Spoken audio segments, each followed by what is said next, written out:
الحمد لله نحمده ونستعينه ونستغفره ونؤمن به ونتوكل عليه ونعوذ بالله من شرور أنفسنا ومن سيئات أعمالنا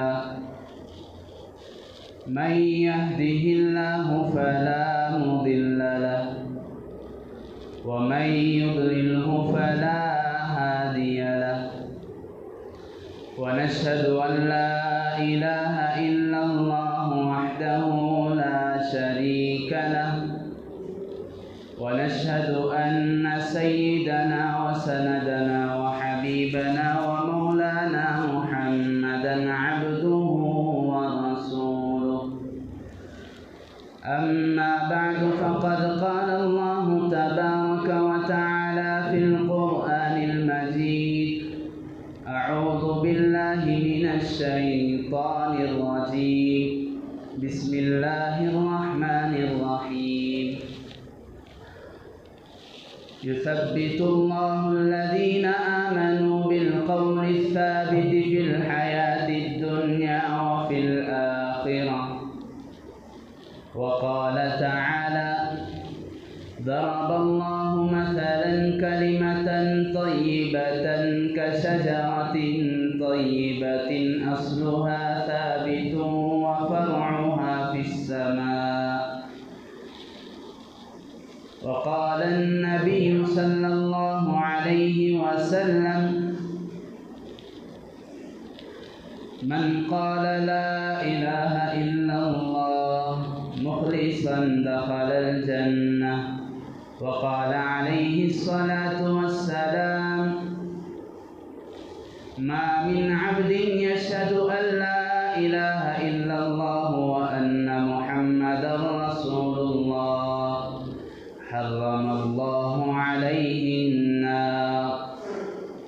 عن أبي هريرة رضي الله عنه عن النبي صلى الله عليه وسلم قال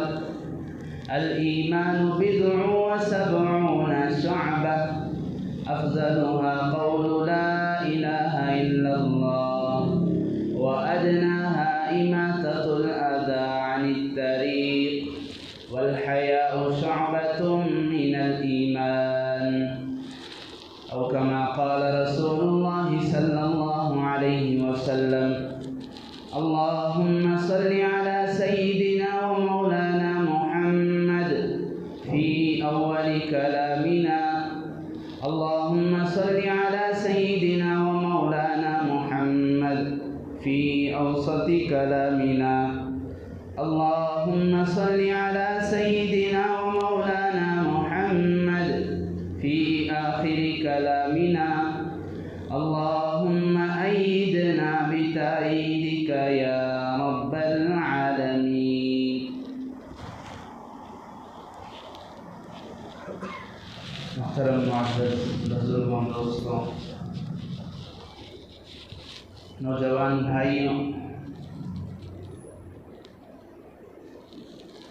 فارسی میں ایک مقولہ ہے زندگی آمد برائے بندگی زندگی آمد برائے بندگی زندگی بے بندگی شرمندگی یعنی اللہ تبارک و تعالیٰ نے زندگی جو دی ہے وہ اس کا بندہ بن کر بندگی کرتے ہوئے بندگی کی حالت میں گزارنے کے لیے دی اور بغیر بندگی اور بغیر بندہ بن کر زندگی گزارنا یہ بجز شرمندگی کے اور کچھ نہیں. آخرت میں تو شرمندگی ہے ہی لیکن بسا اوقات اللہ تبارک و تعالیٰ دنیا میں بھی اسے شرمندگی سے گزار دیتے ہیں. جیسے قرآن پاک میں ایک جگہ کہا افتؤمنون ببعض الكتاب وتكفرون ببعض یعنی تم قرآن کی، حدیث اور دین کے صرف بعض باتوں کو مانتے ہو اور بعض باتوں کا یا تو اپنی زبان سے انکار کرتے ہو، زبان سے انکار کر دیا تو اسلام کے دائرے سے نکل گئے، زبان سے تو انکار نہیں کرتے لیکن عملی طور پر اس کا انکار کرتے ہیں، بعض چیزوں کو اپناتے ہو، بعض چیزوں کو چھوڑ دیتے ہو، جو چیزیں تمہاری عقل کو سمجھ میں آتی ہیں اسے لیتے ہو اور جس کا جی نہیں چاہتا اسے تم چھوڑ دیتے ہو۔ ایسا نہیں کہ عقل مانے نہ مانے، دل چاہے نہ چاہے اور دماغ قبول کرے نہ کرے تم اسے مانتے نہیں، میٹھا میٹھا ہپ ہپ، کڑوا کڑوا تھو تھو، یعنی ہر وہ چیز جو تمہارے دل دماغ عقل کو میٹھی لگے، تمہارا نفس اسے قبول کرے، اس پر عمل کرتے ہو۔ وَتَكْفُرُونَ بِبَعْضٍ، بعض چیزوں کو جسے تمہارا نفس قبول نہیں کرتا، جسے جو چیز تم پر شاق گزرتی ہے، جس پر عمل کرنا یہ تمہارے نفس کی کمر کو توڑنا ہے، تم اس کا انکار کرتے ہو۔ فَمَا جَزَاءُ مَن يَفْعَلُ ذَلِكَ مِنكُمْ إِلَّا خِزْيٌ فِي الدُّنْيَا، جو شخص ایسا کرتا ہے یعنی قرآن پاک کی بعض احکامات کو مانتا ہے، باری تعالیٰ کے بعض احکامات کو قبول کرتا ہے، بعض کو ٹھکرا دیتا ہے، بعض کا انکار کرتا ہے یا تو زبان سے یا تو عمل سے، اس شخص کی سزا ہو ہی نہیں سکتی بجز اس کے۔ قرآن پاک کا ترجمہ پیش کر رہا ہوں، باری تعالیٰ فرماتے ہیں فَمَا جَزَاءُ مَن يَفْعَلُ ذَلِكَ مِنكُمْ، اس شخص کے لیے سزا ہو ہی نہیں سکتی بجز اس کے کہ دنیا میں اسے شرمندگی اٹھانی پڑے گی، الا خزي في الحیات الدنیا، اور صرف دنیا کی بات نہیں، ویوم القیامت یردون الی اشد العذاب، قیامت میں آخرت میں تو اسے سخت سے سخت ترین سزا دی جائے گی۔ اسی لیے قرآن پاک کے مشہور سورہ بقرہ میں اللہ تعالیٰ نے ارشاد فرمایا یا ایھا الذین آمنوا ادخلوا فی السلم کافۃ، یعنی اسلام میں اے ایمان والوں پورے کے پورے داخل ہو جاؤ۔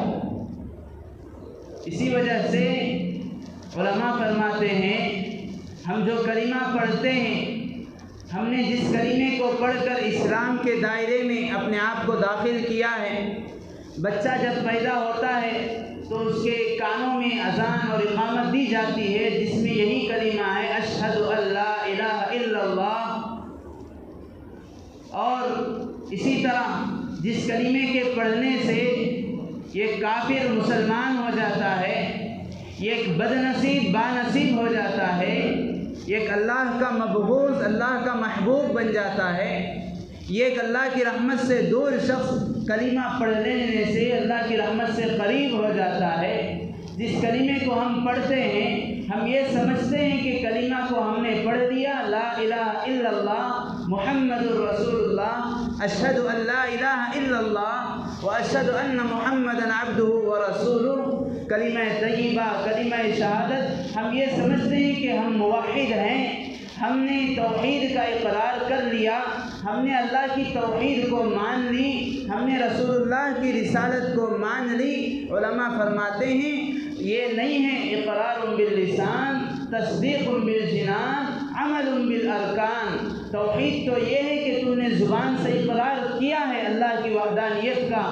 اور اسے اپنے دل سے بھی ماننا ہے، اسے اپنے اعمال سے بھی دکھانا ہے، اسے اپنے اعمال سے بھی توحید کے مطابق کام کو کرنا ہے۔ تم نے یہ کہا لا الہ الا اللہ، اللہ کی وحدانیت کا اقرار کیا، اسی لیے یہ کلمے کے دو جز ہیں، لا الہ الا اللہ ایک جز ہے، محمد الرسول اللہ دوسرا جز ہے۔ پہلا جز یہ الگ تقاضا کرتا ہے، دوسرا جز الگ تقاضا کرتا ہے۔ کلمے کے پہلے جز کا الگ مطلب ہے اور کلمے کے دوسرے جز کا الگ مطلب ہے۔ کلمے کے پہلے حصے کا مطالبہ ہم سے کچھ اور ہے، کلمے کے دوسرے حصے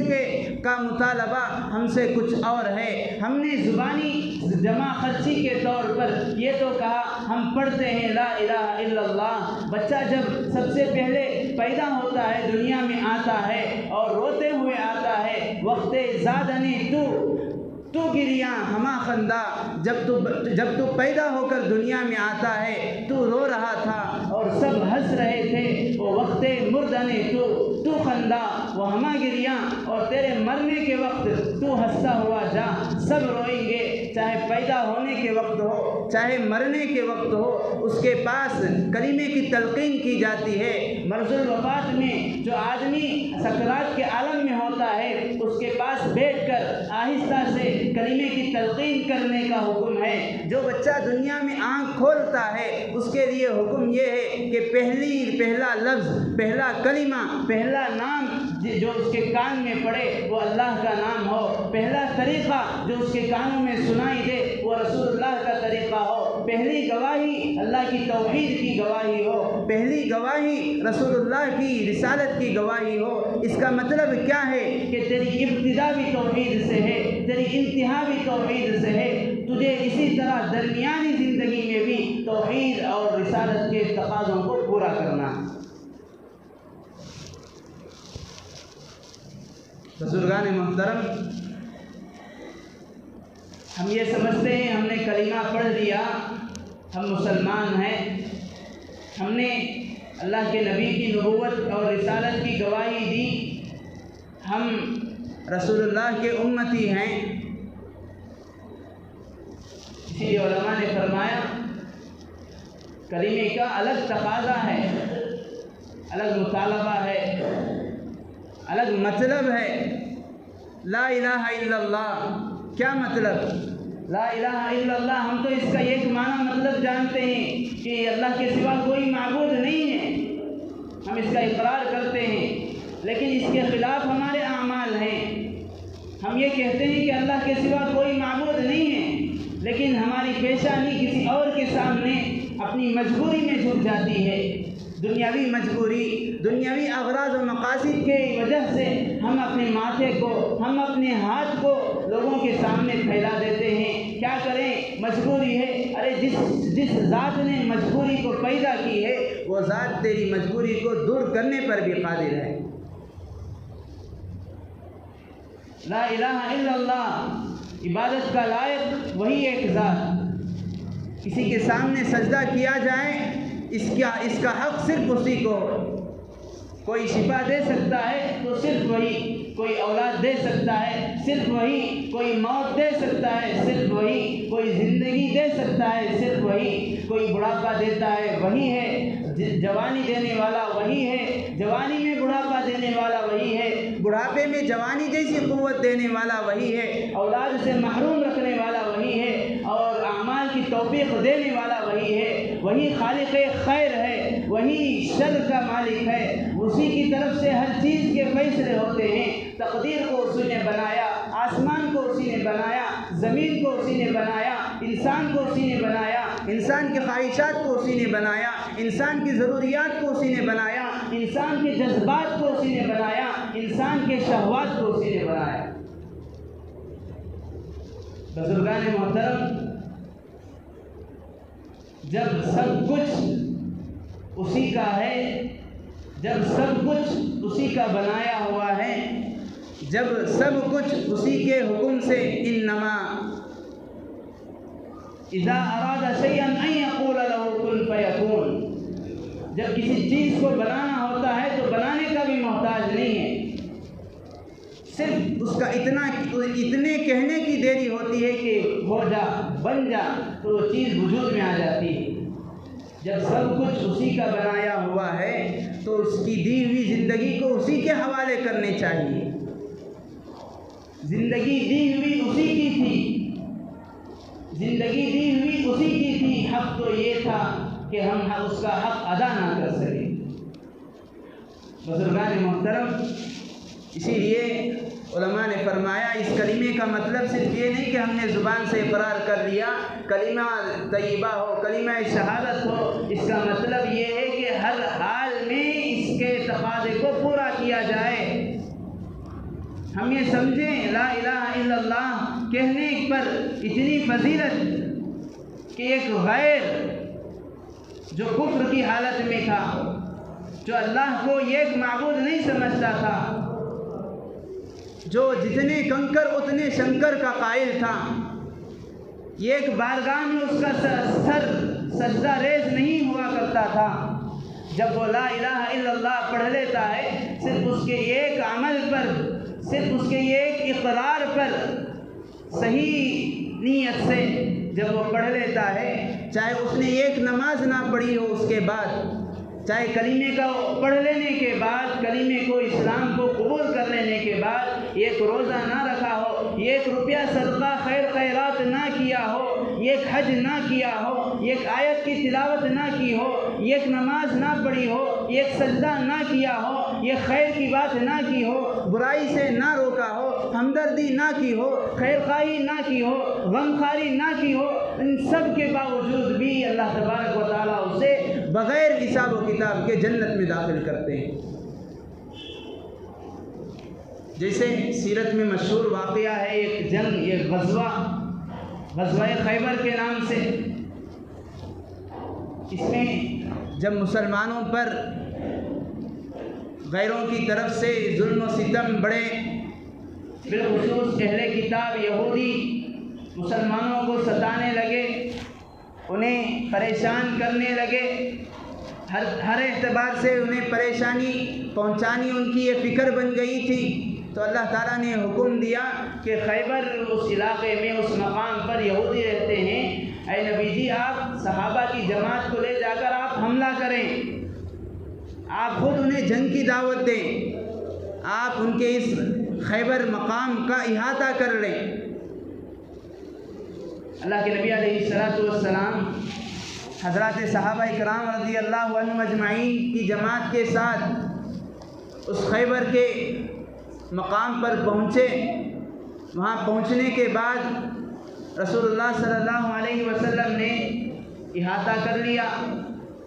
اب وہ لوگ یہودی خیبر ہی میں، اپنے شہر ہی میں، اپنے مقام ہی میں اندر بند ہو گئے، کوئی باہر نہیں آ رہا ہے، نہ ہی کوئی باہر سے اندر جا رہا ہے۔ مسلمان باہر انتظار میں ہیں کہ یہ لوگ کب آئیں، ان کو اسلام کی دعوت دیں، اگر یہ نہ مانیں تو ان کو جو ہے دوسرا آپشن، دوسرا طریقہ پیش کریں کہ تم جو ہے یہاں رہ سکتے ہو اس شرط پر کہ تمہیں ٹیکس دینا پڑے گا۔ اگر وہ اس کا بھی انکار کریں گے تب آخری صورت میں ان کے ساتھ جنگ اور غزوے کی نوبت آئے گی۔ اتنے میں ایک چرواہا اس خیبر نامی جگہ سے باہر آتا ہے اور بالکل کالا سیاہ فام، اسی وجہ سے اس کا نام تاریخ اور سیرت کی کتابوں میں اسود آتا ہے۔ اسود کے معنی کالا، اس کے اس بدصورتی، اس کے رنگ کی وجہ سے اس کا نام ہی اسود پڑ گیا تھا۔ چرواہا تھا، بکریوں کو چرواتے ہوئے، بکریوں کو چراتے ہوئے باہر آیا، دیکھا کہ صحابہ کی ایک جماعت ہے، ایک یہودی کا غلام تھا، یہودی کے بکریوں کو چرایا کرتا تھا۔ صحابہ سے پوچھا کہ تم کون لوگ ہو، کیوں آئے ہو، ہمارے اس مقام پر تم نے کیوں حملے کے لیے دعویٰ بول دیا ہے؟ صحابہ نے کہا کہ تم ہمارے سردار، ہمارے آقا سے ملاقات کرو۔ اس نے پوچھا کیا وہ وہی یثرب